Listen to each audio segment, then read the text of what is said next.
Okay, guys, here we are with the secret info for Meteor Mission 3, with 4 secrets this time, so, more than usual. That's pretty sweet.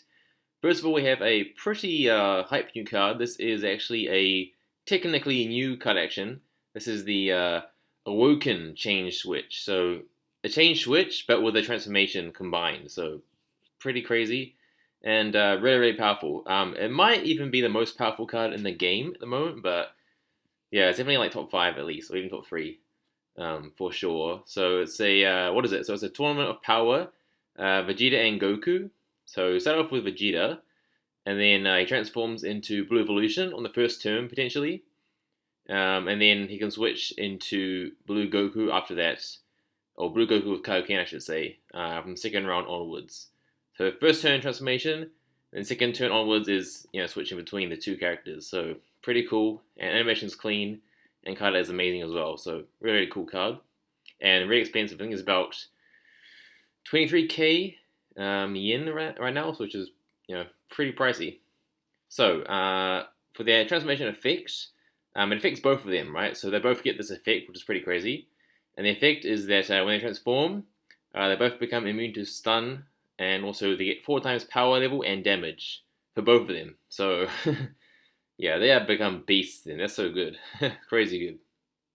And then for their main abilities, so for Vegeta, when you put him in the attack zone or attack area, then during that round, his power and damage will be increased by 1,500 for every enemy supporter, right? So if there's 6 enemy supporters that turn, then that turn he'll get, what would that be? Plus 9,000 power and damage. Now, it's not permanent boost, but that's still really, really good, right? And also, he'll ignore the enemy's damage reduction, which is pretty good too. And when your team attacks, if you have less attackers in the enemy that turn, then all the enemy attackers will lose all their stamina. So that's a really good counter to the Big Bang Mission 7 Goku secret, the UI one. And just in general, it's a really, really good ability. So yeah, really, really strong there. As for the Goku, so it's kind of a reverse situation once again. So when he's an attacker, he'll get extra power and power level. But this time it's based on the amount of enemy attackers, right? So 1,500 power and power level for every enemy attacker. So I guess if there's 7 enemy attackers, then that turn is getting about 10,500 power and power level. Once again, not permanent, but that's still really good. And he also ignore the enemy's guard, which is really good too.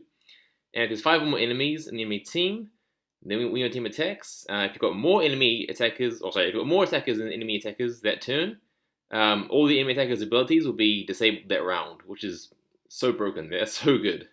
So I guess Vegeta, you need to have less attackers in the enemy for him to lower all their stamina. Whereas for Goku, you need to have more attackers in the enemy to disable their abilities. So yeah, either lowering their stamina to 0 or disabling all their abilities. They're both really good effects there. So pretty crazy. That's just nuts. That's wild. Both super strong. I guess the main thing is that if you don't transform, then you can't really use Goku's ability at all because you can't switch then, and you can't get the effect from the transformation. So I think cards that prevent you from transforming are going to be the main way to deal with this card. And again, you can only go to Goku in the second round at the earliest, right? So first round, you're stuck with Vegeta, for better or worse, but that's still a really, really powerful card. And yeah, really good stuff there. Okay, next up we have a Gogeta BR, Super Saiyan Blue. Unfortunately, not a fusion card, like I was hoping. Just a Gogeta as standard. Card art's pretty cool though, with the Broly in the background. That is quite nice. He's got a new attack. This is the Gold Punisher. Unfortunately, for 8 energy, which is pretty high.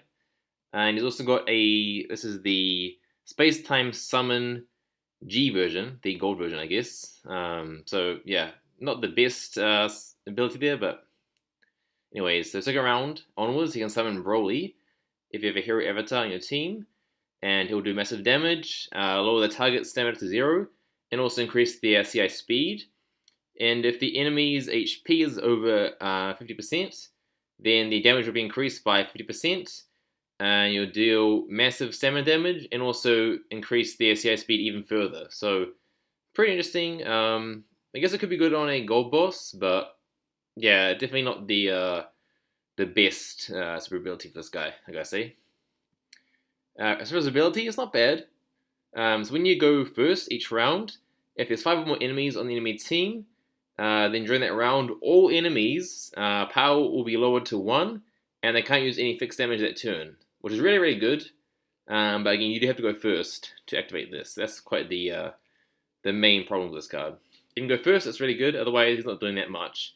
Because the next part of his ability is that when he wins a CI, then his power will be increased by 10,000, and he also permanently nullify that target's guard and damage reduction.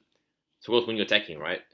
When attacking CI, he gets 10k power, and the target's guard and damage reduction is nullified. So again, it's good against a gold boss. This one, I'll say.